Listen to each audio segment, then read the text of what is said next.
Le grand salon de la maison de notre père sentait encore le lys et la cire froide, rémanence désolée des funérailles qui avaient eu lieu 3 jours plus tôt. Les rideaux de velours, habituellement tirés pour filtrer la lumière agressive, étaient exceptionnellement ouverts, laissant le pâle soleil de novembre éclairer les visages tendus de la famille réunie. Tantes, oncles, cousins éloignés, tous étaient là, assis sur les canapés de cuir Chesterfield, l'air grave et, pour certains, masquant mal une curiosité financière morbide. Mais au centre de cette arène silencieuse, il n'y avait que 3 personnes qui comptaient vraiment. Maître Dubois, le notaire, Victoria, et moi, Camille. Maître Dubois, un homme d'une 50aine d'années à la calvitie impeccable et aux lunettes écailles, tapotait légèrement la liasse de papier posée sur la table basse, ajoutant au cérémonial une solennité écrasante. Victoria était assise juste en face de moi, sur le bord d'un fauteuil ancien qui la rendait encore plus droite et plus altière. Ses yeux, d'un bleu acier glacé, ne me lâchaient pas. Ils véhiculaient un mélange insupportable de triomphe anticipé et de mépris ancien. Un regard que je connaissais depuis l'enfance et qui avait été l'outil principal de ma souffrance silencieuse pendant près de 30 ans. Elle ne me voyait pas comme une sœur, mais comme un obstacle insignifiant sur son chemin vers la richesse exclusive de notre père. J'avais le cœur noué dans la poitrine, une boule froide et lourde qui ne m'avait pas quittée depuis le jour où papa était parti. Je portais un tailleur noir simple, choisi pour sa discrétion, mais je me sentais nue sous le regard de tous.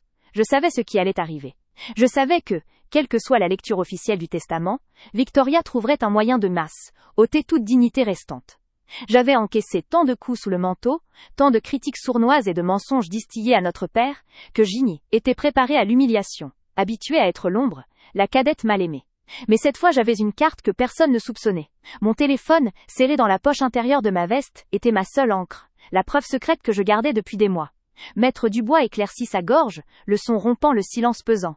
Il commença par les formalités, énumérant les actifs, les biens immobiliers, la composition du patrimoine. Les chiffres étaient étourdissants, mais mon esprit ne parvenait pas à les enregistrer.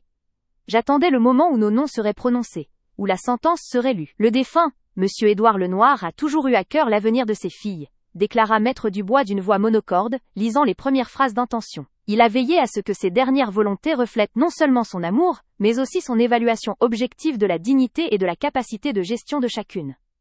À ce mot, dignité, Victoria se redressa légèrement, et son regard darda sur moi, tel un harpon. Elle n'attendit même pas que le notaire lise les clauses spécifiques. La tension était trop forte, son besoin de domination trop pressant. Elle devait marquer son territoire, s'assurer que tout le monde comprenne pourquoi elle méritait plus. Elle fit un geste de la main, interrompant Maître Dubois avec une arrogance naturelle qui stupéfia l'assemblée. Le notaire, habitué au décorum, fut visiblement dérangé par cette intrusion. « Victoria, s'il vous plaît, » murmura Maître Dubois. « Laissez-moi finir la lecture. »« Non, Maître Dubois, attendez » coupa-t-elle, sa voix portant sans effort dans le grand salon. Était une voix de commandement, entraînée aux réunions de direction, puissante et cristalline. Tous les regards, qui étaient fixés sur le notaire, se tournèrent vers elle, puis vers moi. L'instant de l'humiliation publique était arrivé, comme je l'avais redouté. Je pense qu'avant d'entrer dans le détail des montants, il est essentiel de rappeler le contexte des dernières années de papa, commença Victoria, adoptant un ton de compassion forcée qui me donnait la nausée. Papa a été un homme d'honneur, un homme qui a énormément travaillé pour bâtir cet empire. Il attendait le même sens des responsabilités, et le même dévouement de ses héritières. Elle fit une pause dramatique, ses yeux se posant sur moi comme si J était une mouche sur un mur. Le silence dans la pièce était si complet, qu'on pouvait entendre le craquement lointain du bois de chauffage dans la cheminée éteinte. Malheureusement, poursuivit-elle, sa voix se chargeant d'une fausse tristesse, tout le monde n'a pas fait preuve de cette maturité. Je ne peux pas rester silencieuse, ici, devant la famille, alors que nous célébrons la mémoire de papa. Ces dernières années, papa a dû faire face à la froideur, au désengagement, et, oui, à la cupidité non masquée de certains membres de notre famille immédiate. Je sentais le sang monter à mes joues. Ces dernières années étaient la même accusation qu'elle avait semée dans l'esprit de papa pendant des années. Que J était désintéressé, que je ne venais le voir que pour l'argent, que je était pas digne de son affection. Tous ces mensonges qu'elle avait patiemment construits alors qu'elle bloquait mes appels, interceptait mes messages, et transformait mes tentatives de rapprochement en attaques personnelles auprès de lui. Camille, dit Victoria, prononçant mon prénom avec un dégoût à peine voilé. Tu as toujours été l'enfant capricieuse, celle qui prenait sans jamais donner. Quand papa avait le plus besoin de soutien moral, quand sa santé déclinait, où étais-tu? Tu étais occupé par tes propres préoccupations futiles. Tu n'as pas pris la peine d'appeler régulièrement. Tu n'as pas pris la peine de venir les week-ends importants. J'ouvris la bouche pour protester, pour lui crier que Sra était elle qui m'avait dit que papa était trop fatigué pour me voir, que Sra était elle qui avait organisé des voyages à l'aile, étrangers pour Mel, éloignés des moments cruciaux. Mais avant qu'un son ne sorte, elle me coupa, ces mots me lacérant. Et le plus insultant, continua Victoria, haussant le ton, c'est que, après avoir brillé par ton absence et ton indifférence, tu oses aujourd'hui t'asseoir ici, attendant ta part d'un héritage que tu n'as pas mérité par ton amour ou ta loyauté. Tu n'as pas l'étoffe d'une Lenoir digne de ce nom, tu as abandonné papa quand il était vulnérable, et cela, l'argent ne peut pas l'acheter. Elle m'a humiliée, complètement, publiquement, devant toute la famille qui, sans connaître les coulisses de la manipulation de Victoria, hochait la tête en signe d'approbation, ou du moins de compréhension tacite. Les tantes jetaient sur moi des regards de jugement, confirmant l'image que Victoria avait si bien peinte, celle d'une fille ingrate, froide et cupide. La douleur était vive, mais étrangement elle, était pas nouvelle.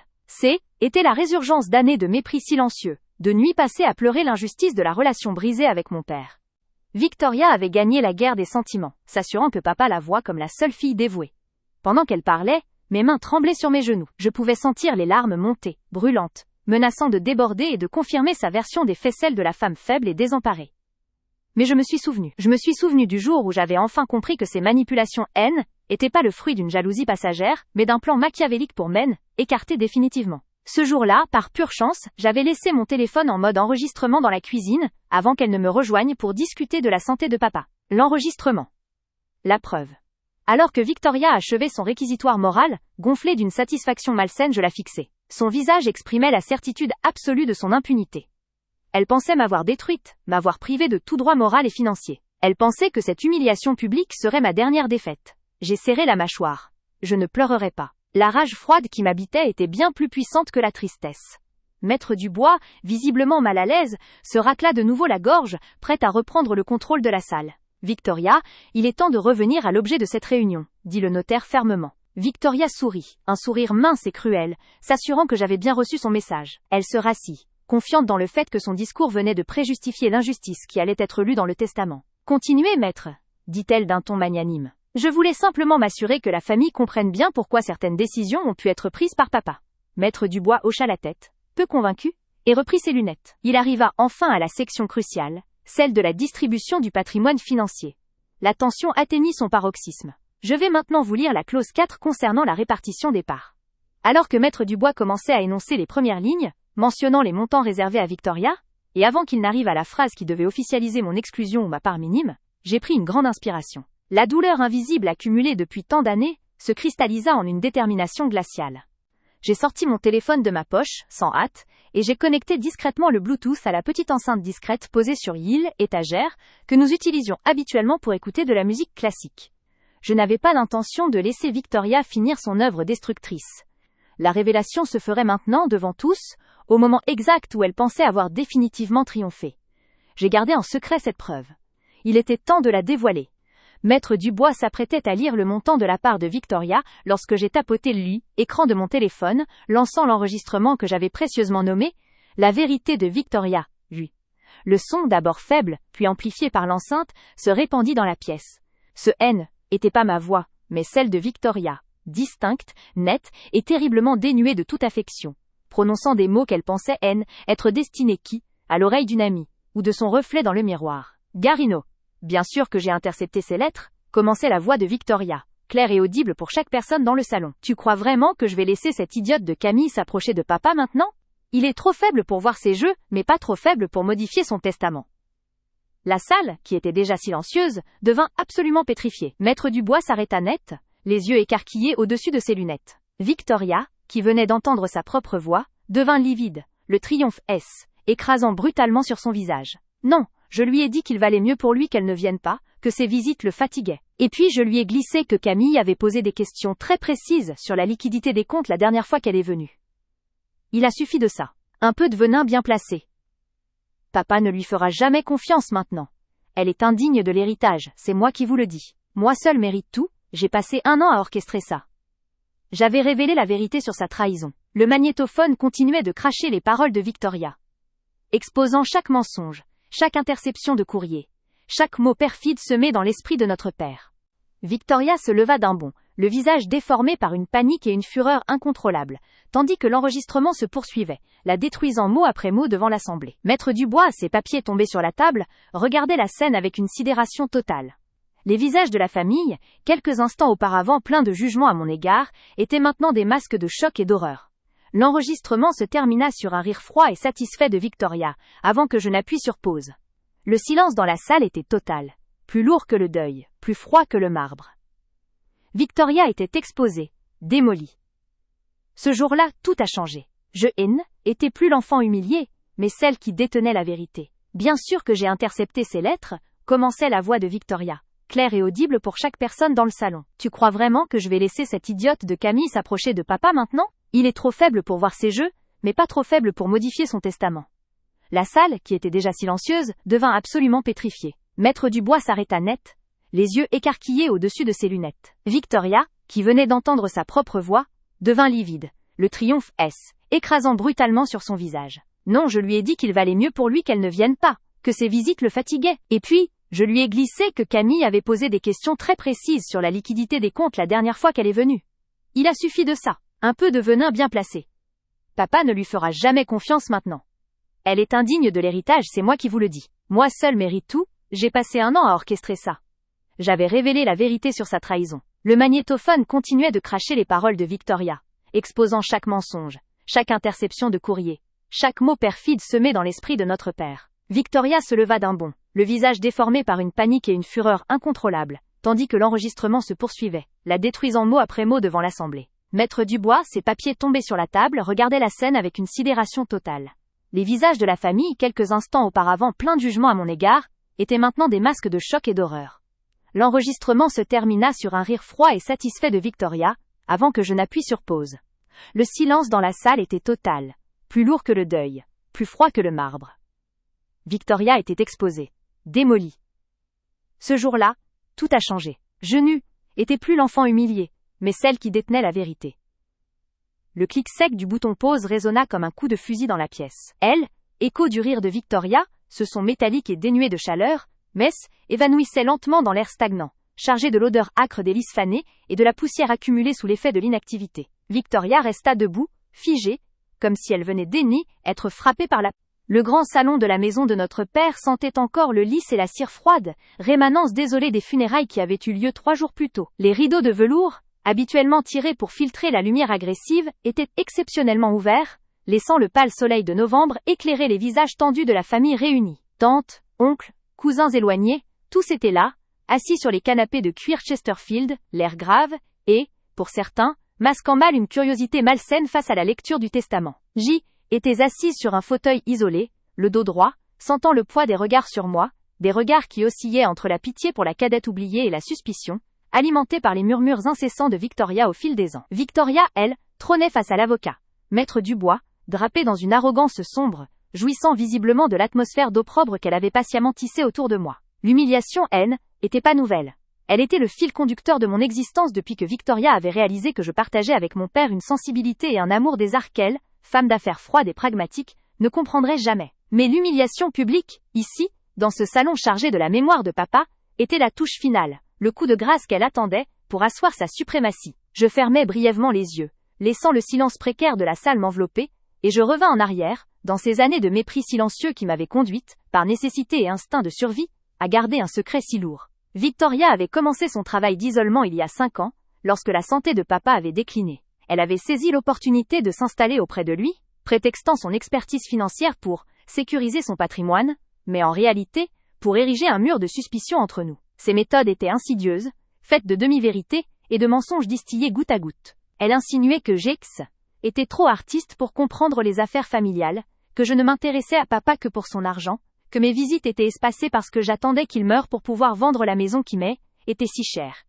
Je me souvenais d'une dispute particulièrement violente, 6 mois avant la fin, où j'avais tenté de prévenir papa des dépenses excessives et inutiles que Victoria lui faisait engager, la persuadant que était pour son bien. J'avais dit à papa que Victoria le manipulait, mais il avait refusé de écouter, ses yeux embués par la maladie et la fatigue. Victoria s'occupe de moi, Camille. Toi, tu me critiques. Cette phrase avait été une lame de glace. Je suis partie ce jour-là, dévastée, réalisant que le combat ouvert était perdu. L'emprise de Victoria était totale. C'est là, dans cette solitude forcée, que j'avais décidé de changer de tactique. Je savais que Victoria, dans son assurance écrasante, finirait par baisser sa garde. Et elle l'a fait. Était il y a 2 mois. Était rendu à la maison sous un prétexte anodin, pour récupérer des livres. Je savais que Victoria était à Paris pour une réunion. Mais elle était revenue plus tôt que prévu. Je l'avais entendu parler au téléphone dans le bureau de papa. une pièce adjacente au petit salon où je me trouvais. Instinctivement étais immobilisée derrière la porte, mon cœur battant la chamade. Elle ne parlait pas à papa, ni à un collègue. Elle parlait à son amie de longue date, Bérénice. Non, je te dis, c'est parfait, chuchotait-elle, sa voix pleine de cette suffisance que je détestais tant. Le vieux a tout mis sur mon nom. J'ai joué la carte de la cadette irresponsable jusqu'au bout. Il était tellement ramolli à la fin, qu'il a cru toutes mes conneries sur Camille, qui voulait mettre le compte en fiducie pour des œuvres de charité bidon. Un rire sec et froid avait traversé la cloison. Elle pensait vraiment qu'elle hériterait du domaine familial? La naïve! J'ai passé 2 ans à le lui retourner contre elle, Bérénice. Et maintenant, tout est à moi. Je vais pouvoir vendre cette vieille bicoque et m'installer à Nice. Mon corps était figé. Ce N était plus de la jalousie ou de l'incompréhension. Était de la trahison préméditée, une machination froide et calculée pour effacer non seulement mon héritage matériel mais aussi mon lien émotionnel avec mon père. La rage m'a donné une clarté glaciale. J'avais mon téléphone à la main, que je venais d'utiliser pour vérifier les horaires de train. Sans réfléchir, dans un geste que je n'avais pas même la force de comprendre sur le moment, j'avais activé l'enregistreur vocal. J'avais attendu, immobile, capturant chaque mot de la conversation. Elle avait continué à se vanter de la façon dont elle avait intercepté mes lettres et messages, les déformant pour faire croire à papa que j'y étais indifférente à son état. Elle avait même avoué avoir falsifié une note pour justifier l'absence de mon nom sur certains documents importants. L'enregistrement durait 7 minutes et 42 secondes. 7 minutes et 42 secondes de vérité brute, cachée sous des années de mensonges. Dès que Victoria avait raccroché, étais enfuie de la maison, l'enregistrement crypté et stocké dans le cloud, ainsi que sur mon téléphone, ma seule assurance vie contre l'opprobre familial. Mademoiselle Camille, écoutez attentivement s'il vous plaît. La voix de Maître Dubois me tira brutalement de mes souvenirs. J'ouvris les yeux. L'avocat, un homme petit et méticuleux, portait des lunettes fines qui glissaient légèrement sur le bout de son nez, symbolisant sa tâche délicate. Il venait de lire la partie concernant les legs spécifiques à divers membres de la famille, des montres, des tableaux, des sommes mineures. Il arrivait maintenant au cœur du patrimoine. La maison, l'entreprise, les comptes bancaires principaux. Victoria affichait un sourire imperceptible. Une petite moue de victoire anticipée. Elle savait ce qui allait suivre. Maître Dubois ajusta sa cravate. Passons maintenant aux dispositions principales concernant la répartition du patrimoine immobilier et financier résiduel. Il marqua une pause solennelle. Mon client, Monsieur Étienne Dubois, stipule que l'entièreté de son patrimoine restant, incluant la résidence principale, le portefeuille d'investissement, et l'entreprise, Patrimoine Dubois et Fils, sera léguée à sa fille aînée, Victoria Dubois. Un murmure parcourut l'assemblée. Mes tantes échangeaient des regards consternés. Personne était vraiment surpris, mais entendre l'exclusion totale de la cadette prononcée de manière si définitive était choquant. Puis vint la clause que Victoria avait visiblement poussée, celle qui devait sceller mon indignité aux yeux de tous. Maître Dubois poursuivit, sa voix devenant légèrement monocorde, comme s'il récitait une formule désagréable. Concernant sa fille, Camille Dubois, le défunt stipule, j'ai pris cette décision difficile suite à la preuve de l'indifférence répétée et de l'incapacité de Camille à gérer un tel héritage. Elle est, à mes yeux, indigne de la confiance nécessaire pour perpétuer le nom de la famille. Je lui lègue la somme symbolique d'1 €, en reconnaissance de sa naissance, mais pas de son mérite. Le silence qui suivit fut plus lourd que le bruit. Victoria ne se retint plus. Elle me regarda droit dans les yeux, son sourire élargissant, une expression de triomphe brutale éclairant son visage. Elle avait réussi. Non seulement elle avait volé l'héritage, mais elle avait fait en sorte que papa me rejette formellement. Était la véritable humiliation publique. Je sentis une vague de chaleur monter dans ma poitrine, non pas la honte, mais la certitude absolue de l'injustice. Étais indigne. Moi, qui avais sacrifié ma carrière pour être près de lui quand il était gravement malade, avant que Victoria ne me chasse. Moi, qui avais tenté de déjouer les manipulations financières de Victoria pour protéger les économies de papa. Maître Dubois repliait déjà les papiers, son rôle terminé. Il se leva, prêt à conclure la cérémonie formelle. Victoria se tourna légèrement vers la famille, son ton mielleux et condescendant, jouant la sœur généreuse, mais obligée d'être ferme. Je comprends que cette situation soit difficile pour Camille, mais papa savait ce qu'il faisait. Elle n'a jamais été responsable, vous le savez. Je ferai don de ce symbole d'1 € à une œuvre de charité pour les artistes ratés. Les rires secs de certains cousins, alliés de Victoria, résonnèrent dans le salon. Mon oncle Robert tout sauta, mal à l'aise. À cet instant précis, un calme étrange s'installa en moi, un vide absolu qui précède toujours la tempête. Des années de douleur invisible, de mépris supporté en silence, de mensonges encaissés, tout cela était cristallisé dans cette seule phrase, elle m'a humilié publiquement. Je ne bougeais pas. Je fixais Victoria, qui se pavanait dans sa victoire. Mon silence fut ma première arme. Je la laissais savourer l'instant, certaine que son triomphe était définitif. Elle ne savait pas que j'avais gardé, en secret, l'enregistrement de sa manipulation. Je glissai lentement ma main dans mon sac à main, posé à côté de moi. Mes doigts trouvèrent immédiatement la surface froide de mon téléphone. Je le sortis discrètement. Mon regard se posa sur Dubois. Équipement de Maître Dubois. L'avocat avait utilisé une petite enceinte portable Bluetooth de haute qualité, discrète mais puissante, pour s'assurer que sa voix porte dans le grand salon lors de la lecture des documents préliminaires. Il avait déconnecté son propre appareil, mais l'enceinte, encore allumée, attendait une nouvelle connexion. La lumière bleue clignotait doucement. Un frisson d'adrénaline parcourut ma colonne vertébrale. Était l'opportunité parfaite. Pas un murmure, pas un téléphone tendu, mais une diffusion immédiate et puissante, répercutée par un système sonore conçu pour l'occasion. Victoria se pencha vers moi, son visage proche, sa voix basse mais pleine de venin. C'est fini Camille. Tu es enfin à ta place, à l'extérieur. Je te conseille de t'habituer à l'idée. Je la regardais sans ciller, le masque de la résignation brisé par une détermination implacable. Non Victoria, dis-je d'une voix étonnamment claire. Rien n'est fini. En fait, tout commence. Elle sourit, pensant que j'allais me lancer dans une vaine dispute. Tu vas crier à l'injustice, la pleurnicheuse ? C'est trop tard. Je ne répondis pas. Mes doigts agiles travaillaient sur l'écran de mon téléphone, trouvant l'option Bluetooth. L'enceinte, nommée ProSound Notary, apparut immédiatement. Je me connectais. La confirmation sonore, un bip léger et inattendu provenant de l'enceinte, fit sursauter quelques tentes. Maître Dubois, déjà sur le pas de la porte, se retourna, interloqué. Victoria fronça les sourcils, exaspérée par cette perturbation de son moment de gloire. Mais qu'est-ce que tu fais encore, Camille ? Tu gâches ce moment par caprice ? Je pris une profonde inspiration, sentant le regard de toute la famille peser sur moi. Mon cœur battait à un rythme fou, mais ma main était ferme. J'ouvris le fichier audio, renommé simplement « Vérité », et je plaçai mon doigt sur le bouton « Play ». Je m'apprêtais à révéler la vérité sur sa trahison devant toute la famille. Ce N était pas un acte de vengeance, était un acte de justice et de survie. Je devais restaurer mon honneur et montrer à ces gens, et surtout à Victoria, le monstre qu'elle était réellement. Le moment décisif était arrivé. J'appuyai sur Gel, écran. Une voix familière, claire et arrogante, jaillit de l'enceinte, résonnant avec une puissance acoustique parfaite, dans le silence tendu du salon. Était la voix de Victoria, mais ce N était pas la voix mielleuse qu'elle utilisait devant la famille. Était la voix d'une prédatrice. La famille se redressa, interloquée. Victoria pâlit instantanément, comprenant ce qui se passait. Non, je te dis c'est parfait. Le vieux a tout mis sur mon nom, commença l'enregistrement de Victoria. J'ai joué la carte de la cadette irresponsable jusqu'au bout. Il était tellement ramolli à la fin, qu'il a cru toutes mes conneries sur Camille, qui voulait mettre le compte en fiducie pour des œuvres de charité bidon. Le choc fut instantané. Les tantes portèrent les mains à leur bouche. Maître Dubois s'immobilisa au milieu de la pièce. Le son de Victoria, riant de son père et de ses machinations, résonnait dans le salon, accusateur, irréfutable. La preuve secrète N était plus un secret. Je la regardais, mon visage impassible. La salle est devenue silencieuse, et ce jour-là, tout allait changer. Non, je te dis, c'est parfait. Le vieux a tout mis sur mon nom, commença l'enregistrement de Victoria.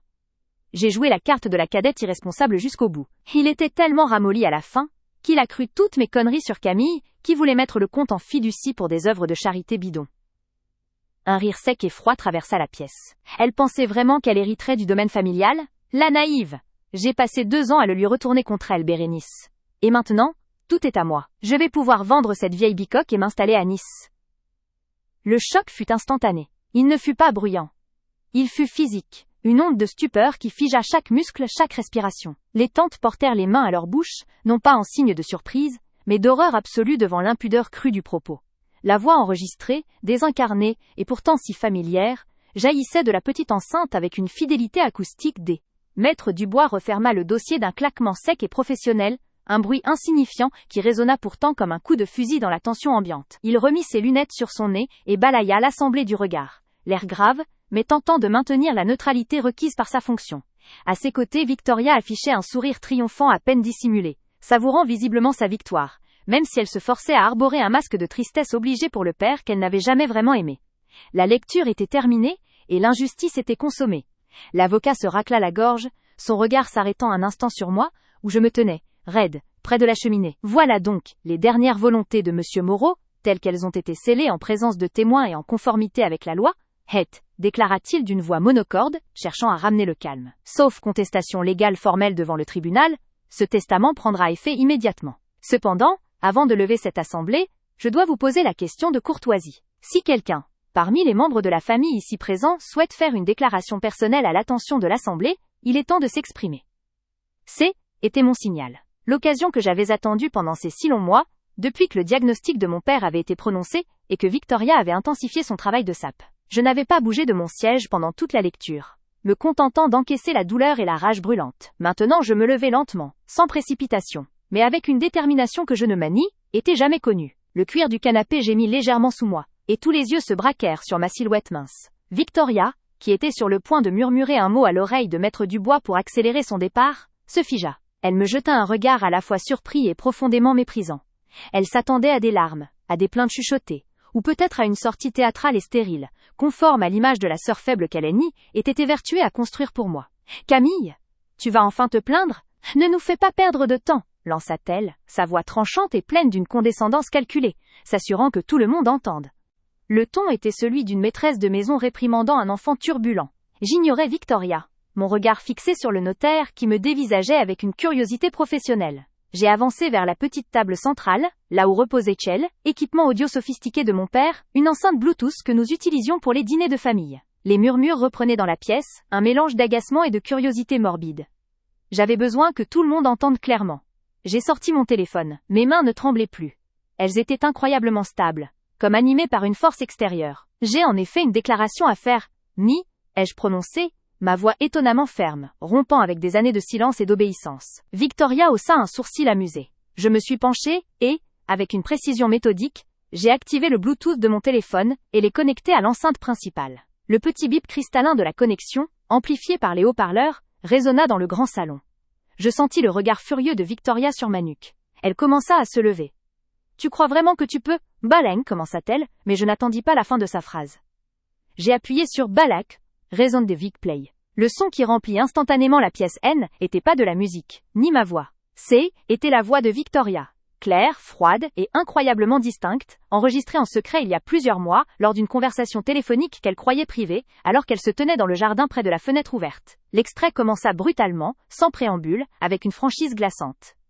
Voix X de Victoria, enregistrée forte et dominante. Non, il ne se doute de rien. Il croit vraiment que Camille l'a abandonné. J'ai dû lui faire croire que Srike était elle qui avait annulé ses rendez-vous médicaux et qu'elle avait volé l'argent de la fondation de charité. Les preuves, il n'en a pas besoin, il est tellement fragile. Je lui ai juste fait écouter ce faux message vocal. Et il a tourné la page. Dès les premières syllabes de sa voix amplifiée, l'effet fut dramatique. La salle est devenue silencieuse. Ce était pas un silence poli, mais un vide assourdissant. Un choc physique qui ôtait l'air des poumons. Tante et oncle, qui se chamaillaient encore intérieurement pour le partage des porcelaines, se figèrent comme des statues de sel. Le visage de Victoria, quelques secondes auparavant plein d'arrogance, se vida de tout sang. Voix de Victoria, continuant, avec une satisfaction perverse, était ma seule chance d'obtenir la totalité de l'héritage. Camille était la préférée, il fallait la rendre indigne. J'ai passé 1 an à lui monter le cerveau contre elle, à insinuer qu'elle ne pensait à l'argent, qu'elle était indifférente à sa maladie. Et ça a marché. J'ai gagné. Elle n'aura rien, je m'en assurais. Et je lui ai fait payer pour toutes ces années où elle était la petite chérie de papa. L'enregistrement se poursuivait, décrivant en détail comment elle avait intercepté mes courriers, bloqué mes appels, et créé de faux documents prouvant que Gis était indifférente à la santé de notre père. Chaque mot était un coup de poignard, non seulement pour Victoria, mais pour toute la famille qui avait accepté la version des faits qu'elle leur avait servi. La vérité était projetée, indiscutable, dans les enceintes high-tech du salon. J'ai révélé la vérité de sa trahison. Victoria ne tenait plus en place. Sa bouche s'ouvrait, et se refermait sans qu'aucun son ne sorte, comme un poisson hors de l'eau. Ses yeux, habituellement froids et calculateurs, étaient injectés d'une terreur paniquée. « Non!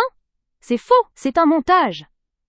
hurla-t-elle finalement, brisant le silence, sa voix cesse, étranglant. Elle se rua vers l'enceinte, avec l'intention manifeste de déconnecter le téléphone, mais je fus plus rapide. J'ai reculé, mon doigt appuyant sur le bouton « Stop », juste après la dernière phrase de l'enregistrement, laissant le poids de ses propres aveux planer sur la pièce. Le silence revint, encore plus lourd, seulement brisé par la respiration haletante de Victoria. Maître Dubois, dont le professionnalisme était mis à rude épreuve, était blême. Il se redressa, visiblement sous le choc, mais se ressaisit rapidement. L'oncle Gabriel, un homme habituellement placide et réservé, se leva brusquement, pointant un doigt tremblant vers Victoria. « Victoria! C'est vrai? Tu as menti à ton père? Tu as manipulé l'homme mourant pour voler ta sœur ?» Victoria tituba. Elle était cernée par les regards accusateurs, les visages horrifiés de la famille qui, jusqu'à présent, l'avaient admirée pour sa réussite et sa proximité supposée avec le défunt. Elle tentait de bredouiller des excuses, des dénégations, mais les mots ne venaient pas. L'enregistrement était trop clair, trop précis, trop empreint de sa propre arrogance. Je me suis avancée vers elle, sans haine, mais avec une autorité nouvelle. Pour la première fois de ma vie, je ne baissais pas les yeux devant ma sœur aînée. Tu m'as humiliée publiquement aujourd'hui, Victoria. Tu as dit que J.A. était indigne. Tu as dit que papa ne m'aimait plus, mais la seule personne indigne ici, c'est toi. Ouah, dis-je d'une voix posée. Pendant des années, tu as joué ce jeu cruel, en secret. Aujourd'hui, tout le monde sait qui tu es vraiment. Victoria s'effondra. Non pas physiquement, mais sa posture, son esprit, tout chez elle se déchira. Le vernis de perfection cesse, écaille, révélant la petite âme mesquine et avide qui se cachait dessous. Elle portait ses mains à sa tête, secouant la tête de droite à gauche, cherchant une échappatoire, un trou pour s'y cacher. Elle était démolie, exposée dans toute sa laideur morale devant le tribunal de la famille. Maître Dubois intervint, sa voix reprenant le ton solennel du droit. Madame Victoria, un tel enregistrement, s'il est authentifié, constitue une preuve de fraude. Cela invaliderait la clause d'exclusion de Madame Camille et pourrait engendrer des poursuites pour tentative d'extorsion et de captation d'héritage. L'horreur se peignit sur le visage de Victoria. Elle n'avait pas juste perdu le respect familial. Elle perdait l'héritage qu'elle avait tant convoité et risquait l'opprobre légal. Elle se tourna vers moi, son visage déformé par une rage et un désespoir insensé. « Tu vas payer pour ça, Camille. Tu ne t'en sortiras pas !» cracha-t-elle. « J'en suis sortie, Victoria. Je viens d'en sortir. »« Ouh !» répondis-je doucement. Je me suis détournée d'elle, laissant l'oncle Gabriel et l'avocat gérer l'effondrement de l'agresseur. Je sentais les regards des autres membres de la famille sur moi. Ils étaient plus de pitié ou de mépris, mais de respect et de reconnaissance tardive. J était la victime innocente, celle qui avait souffert en silence pendant des années, et qui, au moment le plus sombre, avait brandi la vérité. J'avais repris ma voix, ma dignité et ma place légitime. J'ai regardé par la fenêtre. Le soleil de novembre semblait soudain moins pâle. La pièce était encore pleine de lalles, écho des paroles de Victoria. Mais l'air, chargé d'une tension nauséeuse, était purifié par la révélation. La justice avait été rendue, non par un juge, mais par le pouvoir brut de la vérité cachée et révélée. Maître Dubois me rejoignit, me murmurant avec une gravité nouvelle, « Madame Camille, nous allons devoir convoquer une nouvelle réunion, et entamer immédiatement les procédures de rectification testamentaire. Votre place dans cet héritage est rétablie, et votre honneur évidemment. » Ce jour-là, tout a changé. Victoria, rejetée par la famille et confrontée aux conséquences légales, fut forcée de quitter la maison paternelle. Elle fut déshéritée de facto par son propre mensonge. Quant à moi, j'ai hérité non seulement de la part de mon père, mais surtout de la liberté et de la paix intérieure que je croyais avoir perdue à jamais. J était enfin reconnue, non pas comme la sœur faible et cupide, mais comme la femme juste qui avait gardé la vérité en secret et avait eu le courage de la faire exploser au grand jour. Le silence de la salle ce jour-là fut le bruit le plus puissant de toute ma vie. Maître Dubois, dont le visage portait encore la marque de l'incrédulité, me rejoignit, se déplaçant avec la précaution d'un homme marchant sur de la glace fine. Hélène était plus le notaire froid et distant du début de la lecture, mais un professionnel ébranlé par l'effondrement spectaculaire de l'ordre qu'il était censé garantir. Il me murmura, sa voix basse mais incroyablement chargée d'une gravité nouvelle, « Madame Camille, nous allons devoir convoquer une nouvelle réunion. » Il s'arrêta un instant, ajustant sa cravate comme pour retrouver une once de sa contenance habituelle. « Je dois immédiatement mettre les scellés sur les documents testamentaires, en attendant une authentification formelle de cet enregistrement. Mais Ibbaon, entre nous, le ton, les détails. Il ne fait aucun doute que c'est la vérité. » Il poursuivit, le ton redevenant solennel, même si le volume restait confidentiel. « Nous allons entamer immédiatement les procédures de rectification testamentaire. Votre place dans cet héritage est rétablie, et votre honneur évidemment. Ce que vous avez fait aujourd'hui, cela demandait un courage rare. Je sentis une vague de chaleur monter en moi, la première véritable émotion positive depuis des mois. Ce n'était pas la joie de la victoire, mais la reconnaissance d'un professionnel qui m'avait vu traiter avec mépris quelques minutes auparavant. Cette validation extérieure, loin des querelles familiales, était puissante. Derrière nous, l'atmosphère de la pièce se solidifiait en un mélange toxique de honte et de jugement. Victoria était toujours là où je l'avais laissée, son corps tremblant, maintenu par l'oncle Gabriel qui, le visage ravagé par la tristesse et la colère, ne savait s'il devait la consoler ou la dénoncer. Les autres membres de la famille, tantes, cousins, restaient figés, leurs yeux allant de Victoria à moi. Puis au notaire, cherchant une direction, un script pour cette scène imprévue qui démolissait des années de façade bourgeoise. Le silence qui régnait maintenant était différent de celui de l'âle. Écoute. Il était chargé d'une attente impatiente, celle de voir le bourreau enfin puni. Je me suis permis de regarder ma sœur une dernière fois. Le sourire triomphant qui avait marqué l'ouverture de la session était remplacé par un masque de ruine. Son élégant tailleur gris semblait soudain trop grand, son maquillage, qui avait coulé à la suite de ses cris, dessinait des sillons noirs sur ses joues blêmes. Elle ne cherchait plus à me regarder. Elle regardait le sol, l'incarnation même de la déchéance morale. « Victoria, il faut que vous partiez, hey !» déclara Maître Dubois, sa voix portant juste assez pour être entendue dans le silence mortel. « Légalement, vous ne pouvez plus rester ici dans ces conditions. Les conséquences de cette fraude seront traitées par la justice, mais l'aspect familial est irrévocable. » L'oncle Gabriel, relâchant son étreinte, se tourna vers moi. Ses yeux, habituellement pétillants de bienveillance, étaient lourds de remords. « Camille, je m'hais. Nous sommes tous tellement désolés. Nous aurions dû voir. Nous l'avons cru, parce qu'elle était si convaincante. Nous t'avons laissé seule. » J'ai hoché la tête, sans amertume, seulement avec une lassitude profonde. J'ai compris, oncle Gabriel. L'illusion était parfaite. Je savais qu'il était sincère. La famille N était pas mauvaise, juste lâche et paresseuse intellectuellement, préférant la version simple et commode de Victoria, celle de la sœur dévouée et de la cadette ingrate Scully, à la vérité complexe et douloureuse que j'avais vécue. Maître Dubois prit les choses en main avec une efficacité renouvelée, comme si l'action le tirait hors du choc. Il intima à Victoria de rassembler ses affaires, mais elle était incapable de bouger. Ce fut l'oncle Gabriel qui finalement prit son bras et l'escorta vers la porte du salon, un acte de bannissement silencieux. Alors qu'elle passait devant moi, Victoria leva les yeux. Il n'y avait plus de rage, seulement une haine froide et épuisée. Elle ne prononça pas un mot de plus, mais son regard me dit tout. La guerre N était pas terminée, mais elle venait de subir une défaite cuisante, humiliante, publique. Ce fut le bruit de la porte principale se refermant, ce claque lourd et définitif qui scella le destin de Victoria. C'est était le son de son exclusion, non seulement de la maison, mais du cercle familial et social qu'elle avait passé sa vie à cultiver. Je suis resté immobile près de la cheminée, laissant lit, écho de ce claquement éteindre. Le poids sur mes épaules, que je n'avais réalisé porter que lorsqu'il fut levé, s'est dissipé. Était le poids de l'injustice non dite, de la réputation salie, de l'amour paternel perdu par la trahison. Ce jour-là, tout a changé. Non seulement la répartition des biens, mais la dynamique même de mon existence.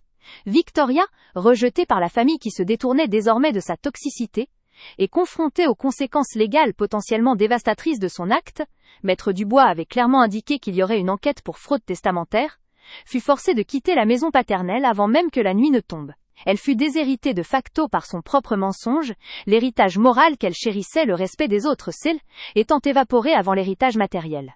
Les membres de la famille, après son départ, se tournèrent vers moi avec des expressions qui oscillaient entre la vénération et une profonde gêne. La tante Éléonore, habituellement la plus critique, s'approcha, les yeux embués. Elle ne demanda pas pardon, mais elle me serra la main longuement, un geste qui valait toutes les excuses du monde. Il me voyait maintenant pour ce que était. La victime silencieuse, qui avait trouvé la force non pas de se venger, mais de rétablir la vérité.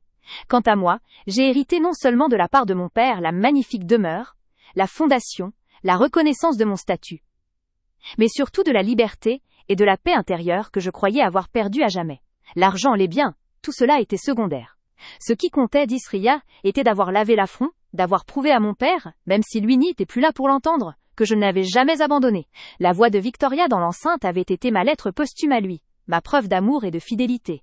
J'y étais enfin reconnue, non pas comme la sœur faible et cupide qu'elle était acharnée à dépeindre, mais comme la femme juste, dotée d'une patience stratégique. J'avais gardé la vérité en secret, comme une arme dormante, attendant le moment précis où son impact serait maximal, devant la cour de la famille, au moment exact où Victoria célébrait sa prétendue victoire. Le timing était tout. Je me suis approché de la petite table, et j'ai déconnecté mon téléphone de l'enceinte Bluetooth. Le petit bip astérisque de D,